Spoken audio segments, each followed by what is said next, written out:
The New York Times has an incredible article out detailing how the U.S. turned a blind eye to child rape by our allies in Afghanistan. So let me give you some of the quotes from the piece. They say the following. In his last phone call home, Lance Corporal Gregory Buckley Jr. told his father what was troubling him. From his bunk in southern Afghanistan, he could hear Afghan police officers sexually abusing boys they had brought to the base.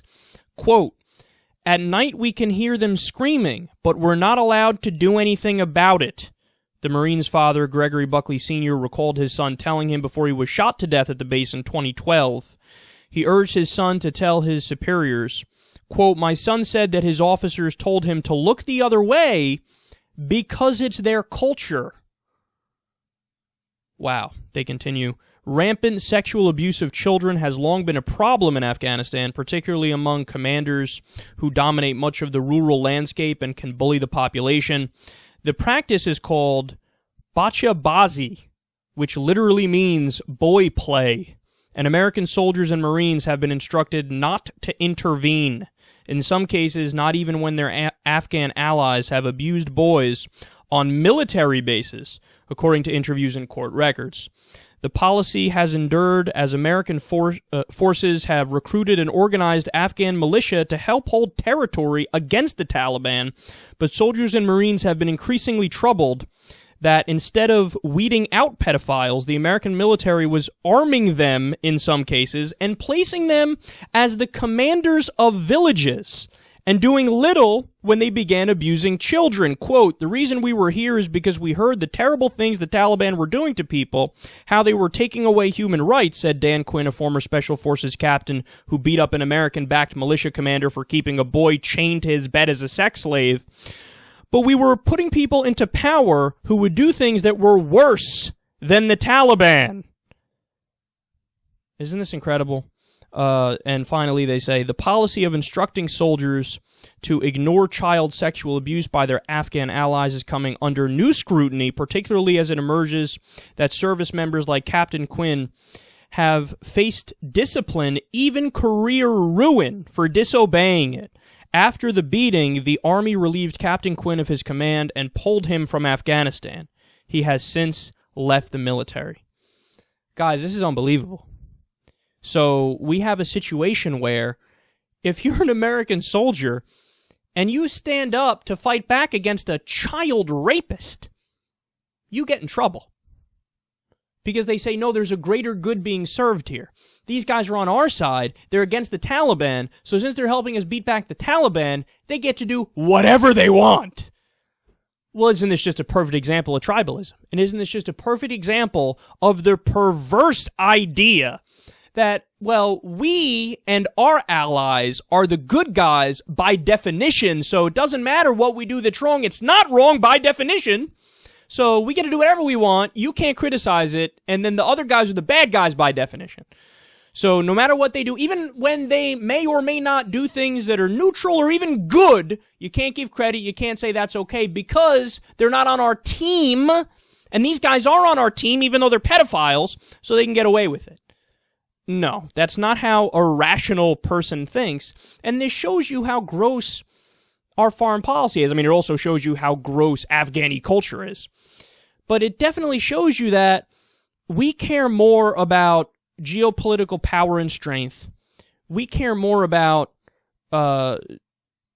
continuing to have a stranglehold on certain regions than we do about morality. If we really gave a shit about Sharia law, fighting Sharia law and preserving human rights, we wouldn't, for example, be allies with Saudi Arabia, who are the worst example of a Wahhabi government. We wouldn't, for example, have let Brunei into our Trans-Pacific Partnership deal, which we're still trying to get, because they just implemented Sharia law last year. And then after they announced that they're officially implementing Sharia, the U.S. government goes, great, you want to get in on our trade deal here? And Malaysia, for example, there was a big report that came out recently which found that they openly tolerate slave labor.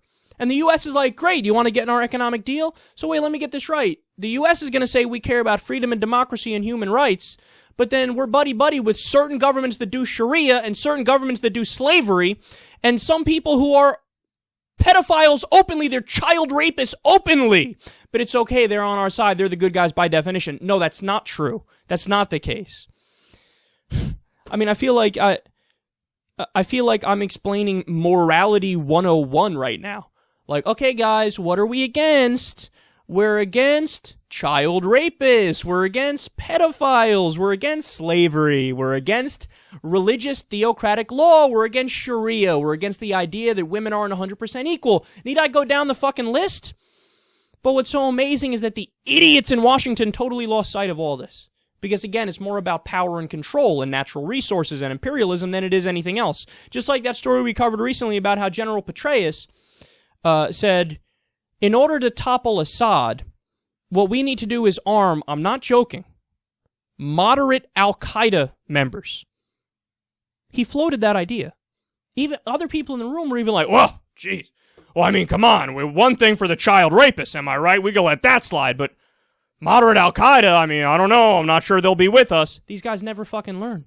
They never learn. Even the fact that you considered that idea shows me you're a dumbass.